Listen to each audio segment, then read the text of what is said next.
What up, Bugles? I want to welcome you to this video and to our comicsbugle channel, your go-to spot for everything omnibus and oversized. Are you ready, Bugles, to return to gritty, crime-filled streets of Gotham City? Because today we have here brand new Batman Detective Comics, the new 52 Omnibus Volume 1. Cover price is 125 USD and the book has 1048 pages.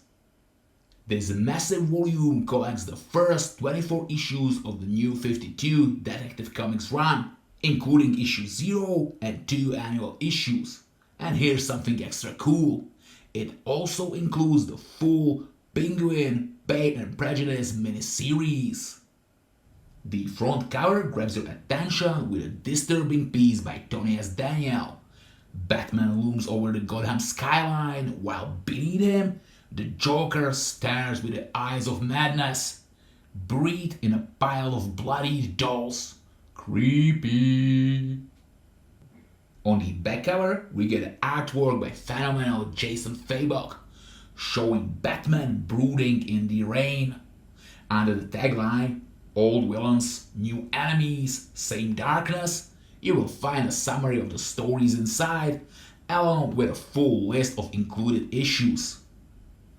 The spine is another DC Comics home run. Clean, bold, and striking. It features the book title and a minimalistic image of Batman hanging upside down, just like a real bat. At the bottom, we get an iconic DC bullet logo. Simple, powerful, perfect.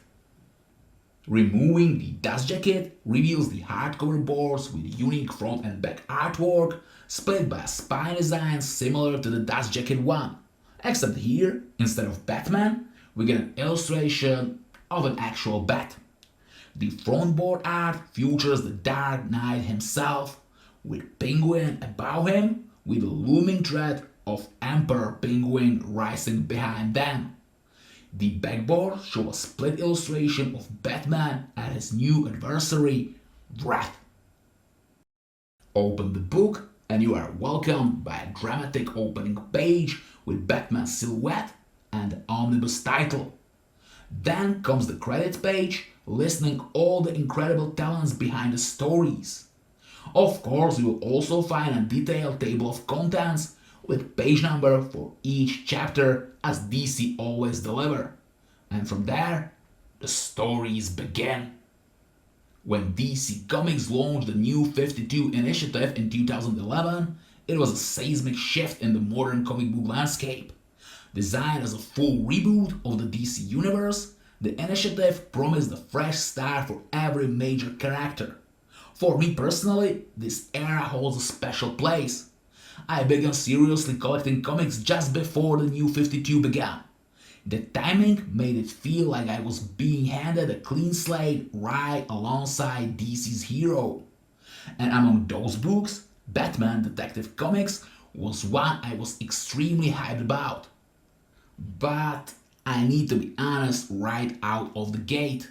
The first 12 issues of Detective Comics in this omnibus are a tough read.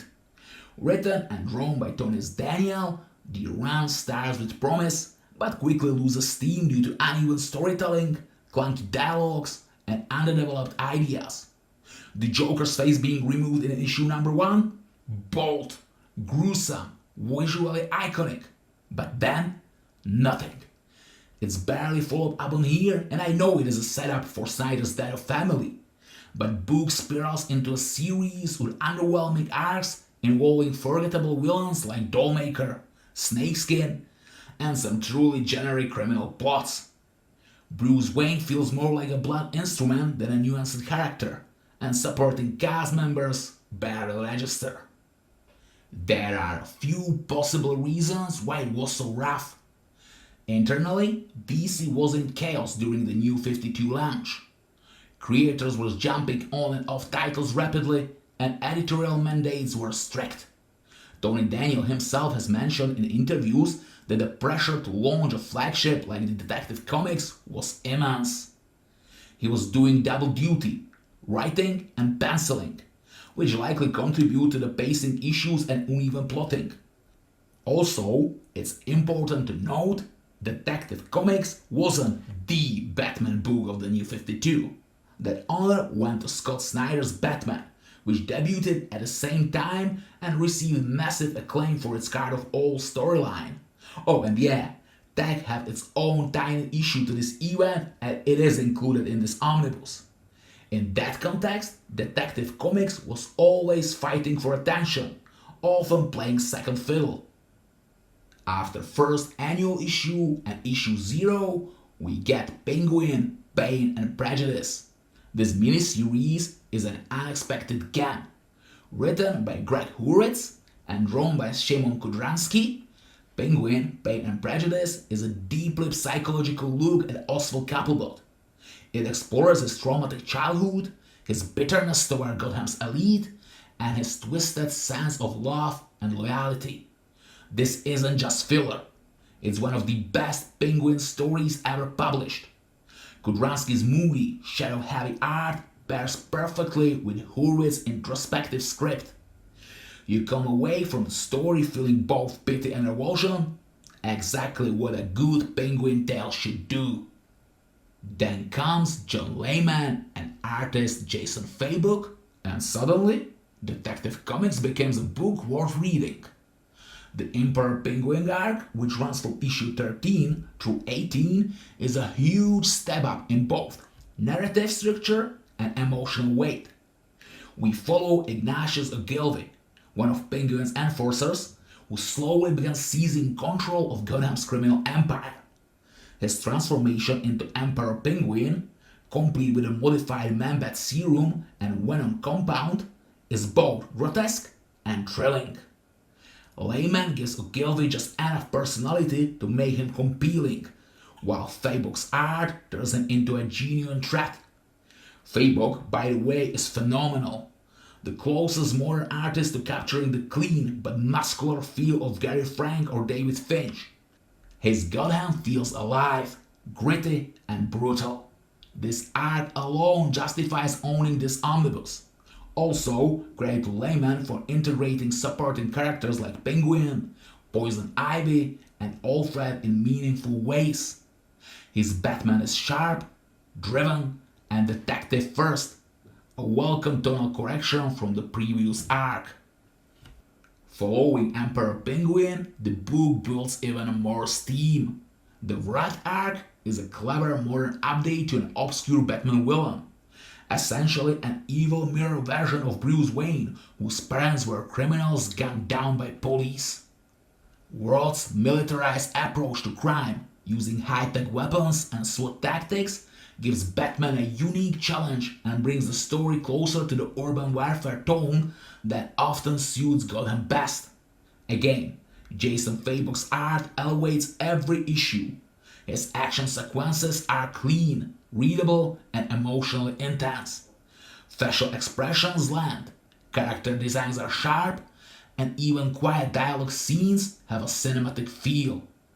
By this point in the omnibus, I wasn't just enjoying the stories, I was actively looking forward to each new chapter. The storytelling finally had momentum, the villains were interesting, and Batman was being portrayed with the intelligence and nuance he deserves.